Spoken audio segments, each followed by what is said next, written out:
Please proceed. Volume.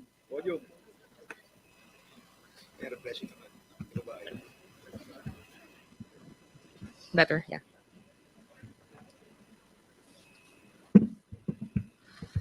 Attorney Roque, with regard to Biancham, as a former chairman and president of Biancham, and of course, a very known lawyer, are you familiar with its subsidiaries? Wholly owned corporations by an existing corporation, Mr. Chair. Are you familiar with the subsidiaries of Biancham? Yes, Mr. Chair, I am familiar with subsidiaries of Biancham. What are these subsidiaries?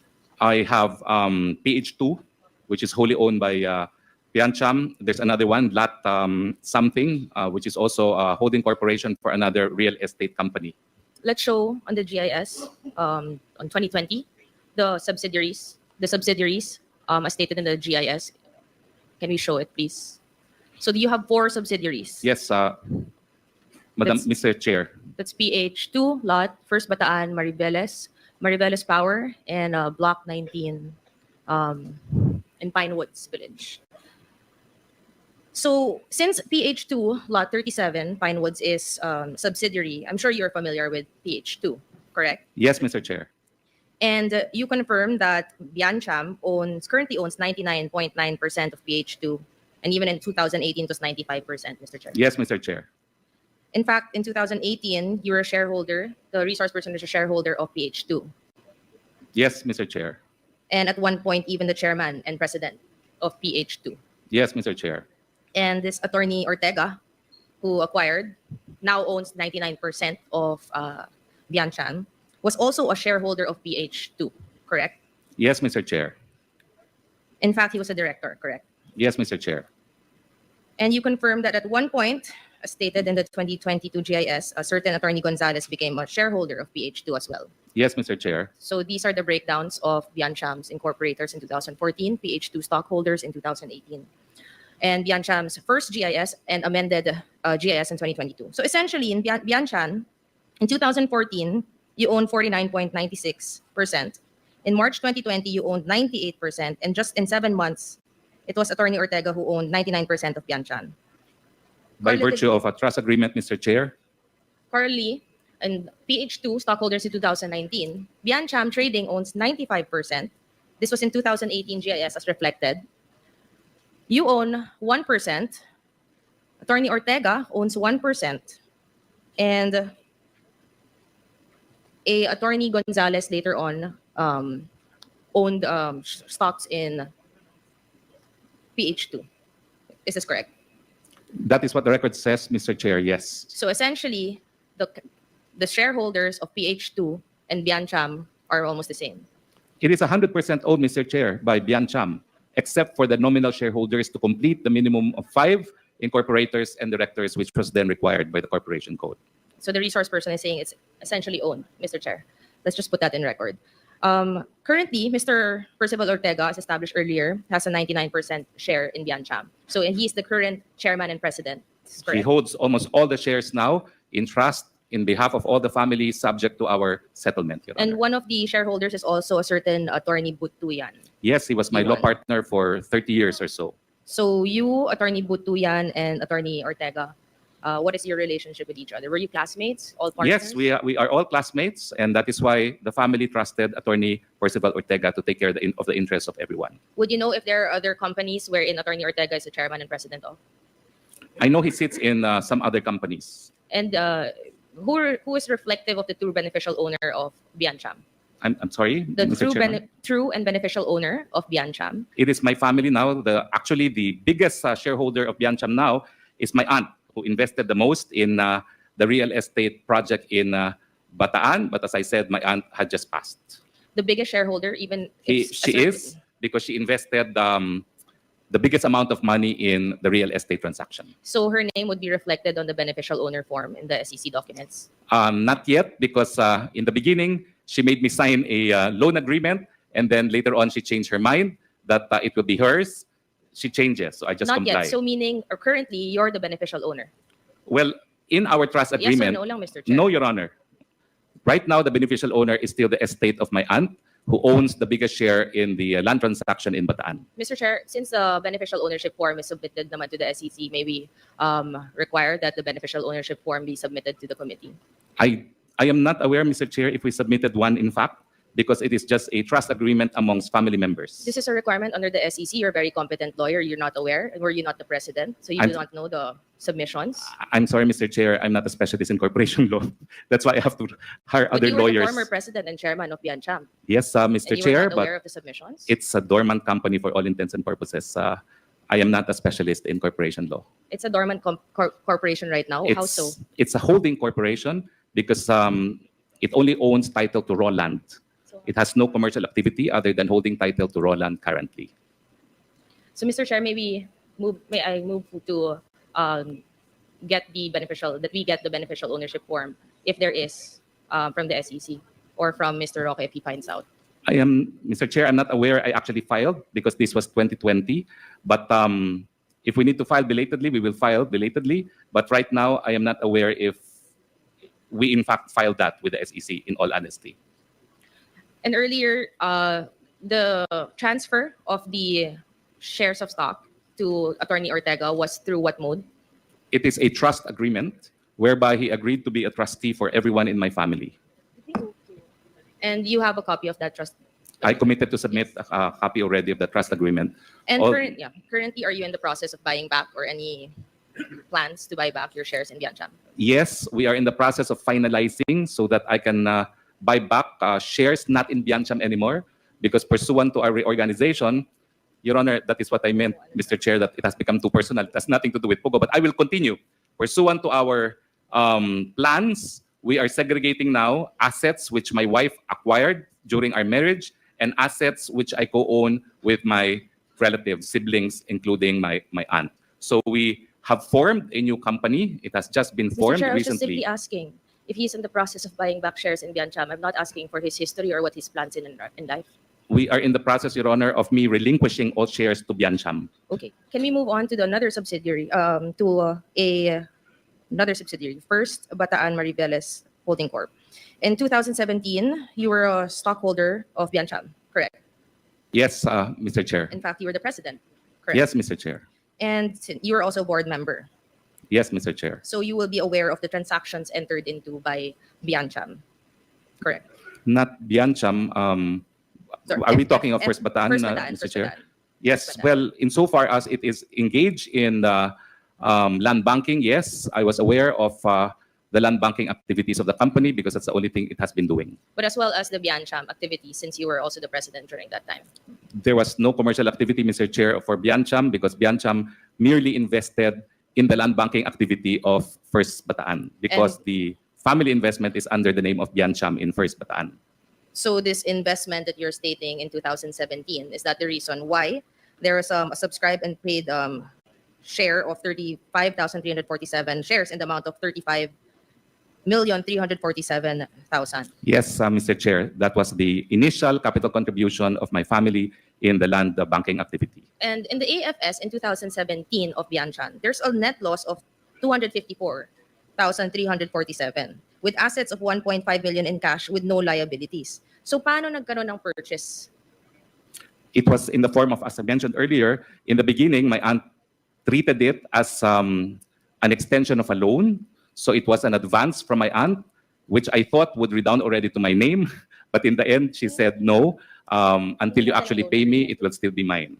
So these were in the forms of cash advances to purchase the land. Mr. Chair, may I move that we get a copy of this loan agreement because we are circling back to this loan from the aunt, which, she's not here anymore. She's not here anymore. She has passed, so we cannot obviously ask questions. The loan was not in writing, but it was recognized in my SALN as an obligation to How my aunt. convenient that the loan was not in writing, Mr. Chair, and going back to a loan agreement, and we can't even know if the loan agreement really did exist between two persons when the other person is not here. So we're just going to rely basically on a loan agreement you're stating, going back to this by your own word. Well, Mr. Chair, I guess we go back again to the sale of our real estate property in 2017 and the fact that we started investing in Bataan in 2018. So it was really in conforme with instructions of my grandfather. When you sell some of my land, you buy new land.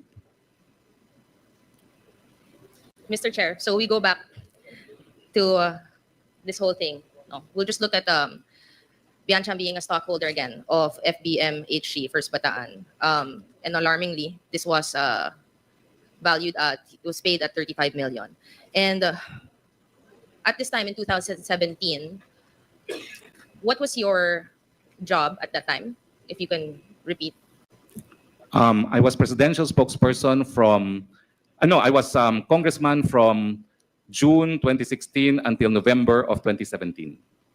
And essentially, if we look at the table of the First Bataan, again, Biancham holds about 49.99% of First Bataan. That is correct, Mr. Chair. And the other major, can we show the table, please? Secretariat, can you please 12th show the slide. table?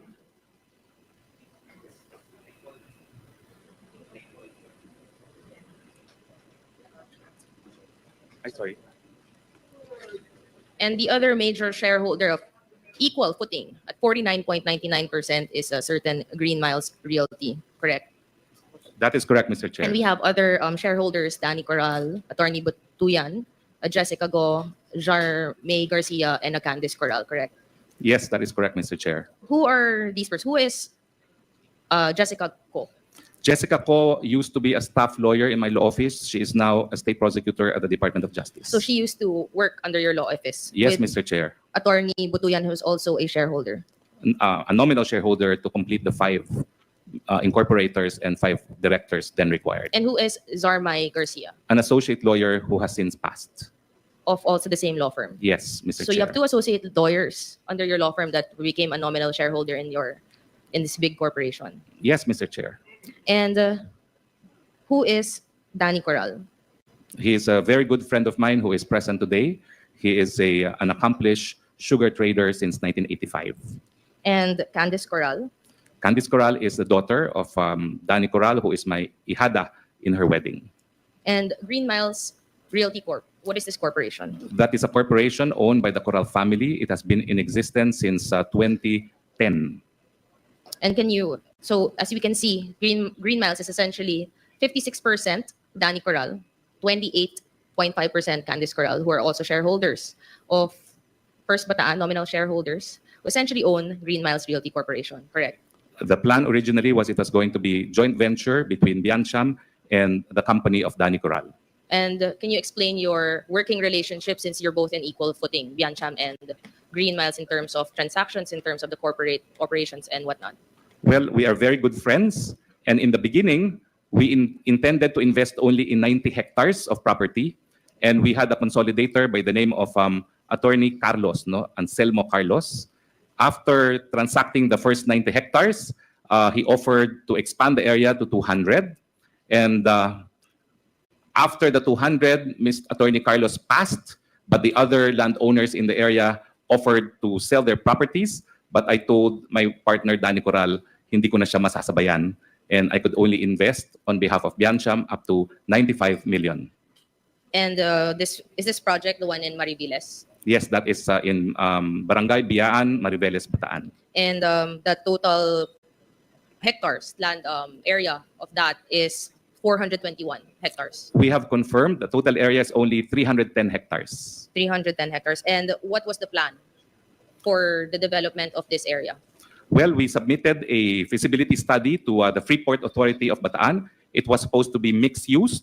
And the original plan was it was going to have an LNG, a liquid natural gas power plant that would then power manufacturing facilities that we hope to attract in that location.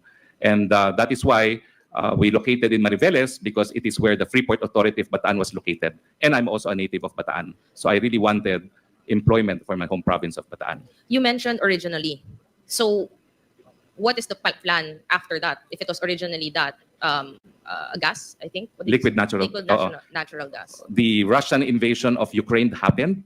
And although we were able to enter into 2 memorandum of agreements with very big companies, one local, one Japanese, the plan to build an LNG plant was not feasible because the invasion of Ukraine caused LNG prices to increase, and the cost of electricity produced by LNG depends 70% on the cost of LNG.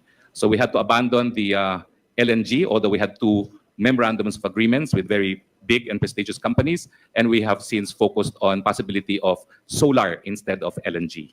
As a former presidential spokesperson, no, you're of course always interacting with the media and you're aware of the current news, especially during that time, correct? Why is that? Because there was a gap. I was spokesperson for 11 months and I was spokesperson for 1 year and 2 months. Why is that? Because in 2019, I resigned to run for the Senate, but had to withdraw because I had developed a heart condition. And then I was out of government from October 2018 until I was called back at the height of COVID in April of 2020 already. So during some time, this article has already been deleted. Billionario. Yes, yes. That article Okay. caused so much trouble. What we did was we submitted, Mr. Chair, a feasibility study for what we had intended to do in our project in Bataan. And of course, it's very flowery. But unfortunately, the application to be part of the territory of the Freeport Authority of Bataan somehow leaked to the media. And it was reported in Billionario that we already had net worth equivalent to what we projected would be the net worth of the company after 20 years. So the thrust of the article was we were worth 55 billion already, as if we had Mr. already implemented In the the same feasibility article, study. there was a mention there that there were plans to create a Pogo site there. No, Your Honor. It was a BPO site. And I consulted with, in fact, the father of BPO in the Philippines, who was my doormate in UP, former president of PAL. We reserved a BPO sector there. And Mr. Santa Maria, who is really the father of BPO in the Philippines, who was then in PAL, said that when I leave PAL, I will help you develop the BPO industry, especially since Bataan has a very young workforce. So you're denying everything that this article is saying? Definitely, because it assumed that we had already realized what was included in the feasibility study, and it had such an impact on my wife. Okay. That Mr. Chair, my- yun lang naman yes. kailangan natin marinig if he is denying everything that was stated in this Yes, article. yes. Let's go to the PH. Let's go back to PH2. In PH2, there's a house in Tuba, Benguet. Correct. That is correct, Mr. Chair. And you're, again, we established you're incorporator of PH2. And you were, in fact, a president for a couple of years of PH2 in 2017 and even in 2018, correct? That is correct, Mr. Chair. And this was the time that you're also the presidential spokesperson. What year again, Mr. Chair? Because I have to verify. 2017, latter, you said, of 2017 and even in 2018, correct? Yes, yes, Mr. Chair. And you know that as a president and member of the board of PH2, then you have to review contracts and you would know transactions. As a lawyer, you would do your due diligence naman kahit papano. Well, yes, we read contracts. Yes, Mr. Chair, we do. And in this house, you were living for a while in Yes, Tuba, right? from 2019. And this house is essentially, you were leasing this house. PH2 was leasing this house, correct? In the beginning, no. I lived there while recovering from. Mr. Chair, we're not asking in the beginning, is it sometime it was being leased to someone? Yes, it was leased at some point after I resumed my obligations or my work as presidential spokesperson in 2020 April. Kindly wrap up, Yeah. Congresswoman Nograles. So, are you familiar, of course, with a certain Wan Yun? With a One certain name of individual called yes, named Wan Yun, she was a lessee. and a person of interest in the investigations of Lucky South 99. My lessee who signed the contract was not a person of interest. It was another person who became a person of Who is interest. this person? I do not know the name So because you did not do due diligence on the subleasing of your supposed lessee? I was not aware that that person was there. I did my due diligence. In fact, it was a very long time before we agreed. If you did your due to lease diligence, that house. why did you not find out who was leasing that certain property? Because I only studied the person who wanted to lease it, and that was the person who signed So the you lease were not aware contract. that he was subleasing it to a certain Sun Liming. He was not. I was not aware. It was not allowed. But are you familiar with Sun Liming? No. Sun Liming, it's in the news naman. He is currently in the Interpol red notice. So he was the one, and he said that he is leasing this house there. And you were not aware at all? No, I was not, because my lessee was a different person. He was a lady who was a single lady, because we asked her to submit her ACR to prove that she was in compliance and she was not an illegal alien and that she had an NBI clearance as well. Okay. And in 2020, again, you were no longer a stockholder of PH2, and at the same period, no longer a stockholder of Biancham, correct? Yes, that is a result, Mr. Chair, of our reorganization arising from my wife's insistence that she did not want to be involved in any of my business undertakings anymore, because she could not stand the lies that was printed by a tabloid online. So in summary lang, Mr. Chair, I would just like to show a summary of maybe the ownerships that we've established today on Biancham Holdings and Trading. If we can show the last slide, please. So we have Biancham Holdings and Tradings that we've seen the connection with PH2 Lot 37, which Biancham owns 99.99% of that. Na ito nga yung bahay na in Tuba, Benguet, where we see it was leased to Wan Yun, who apparently subleased this to Sun Liming. We're both connected with Pogos. May We also have the connection with First Bataan, Mariveles Holdings Corporation, which you said that there's this land nga in Mariveles, that even if you're saying BPO siya, BPO can actually be a term naman na Pogo operations pa rin naman to, which is why we are investigating on these illegal Pogos and these illegal businesses running in the guise of a legal corporation or legal operations when hindi naman pala, no? Which Biancham owns 49%, almost 50%, and another is owned by Green Miles. Alam naman natin may partnership ang Green Miles with Biancham also. So all of these, Mr. Chair, I just want to rebut what the, with due respect to the resource person, na walang kinalaman ng mga pinagtatanong natin sa Biancham at yung family holdings nila sa iba't ibang mga corporations na nakita naman natin subsidiary naman ng Biancham. That seems we have to dig deeper on the connection of the resource person with the connection also of some individuals and the connection of Pogo as a whole, which is part of this, what we're discussing anyway, Mr. Chair. With that, po, Mr. Chair, I end my questions. Okay. Thank you, Congresswoman Nograles. In fact, just to add a little, add a statement on the premise made by Congresswoman Nograles. Ang isa ho sa topic na ating inimbestigahan dito ay yung land acquisitions ng mga Chinese citizens, no? And because of the thousands of hectares that they've acquired in the country, there seems to be some sort of a pattern, no?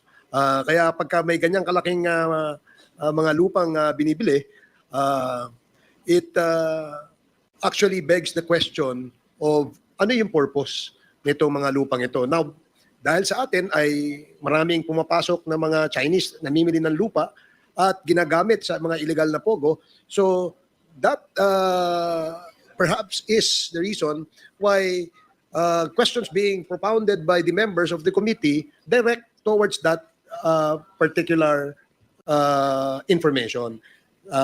And of course, we do expect that the resource person will cooperate with respect to the documents that they are requiring from your end, Attorney Hari.